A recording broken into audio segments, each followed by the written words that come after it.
Αγαπημένος λωτός. Πόσο όμορφος και νόστιμος είναι ο λωτός. Το ήξερες ότι μέσα έχει πάρα πολύ ιόδιο? Το ξέρεις αυτό?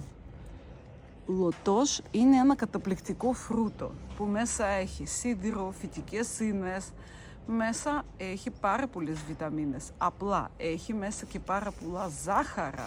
Άρα διαβητικοί τύπου 2 την ώρα μπορούν να φάνε το μισό το φρούτο για να μην ανεβεί το ζάχαρο. Εντάξει, προσέχετε αυτά. Λωτός είναι ένα καταπληκτικότατο φρούτο που σε όλους τους αρέσει. Για γράψει μου σχόλιο, σου αρέσει λωτός? Εμένα μου αρέσει πάρα πολύ και ξέρεις σε ποιον θα τραβήξει πάλι ο λωτός να το φάει? Γιατί κάποιοι άνθρωποι λένε τρελαίνομαι για το λωτό. Αυτοί που έχουν πρόβλημα με το σηκώτη, γιατί μέσα έχει μια ουσία που καθαρίζει το σηκώτη ο λωτός. Γράψει σχόλιο αν σου αρέσει. Συνεδρίες βιοσυντονισμού γίνονται διαδικτυακά και διαζώσεις.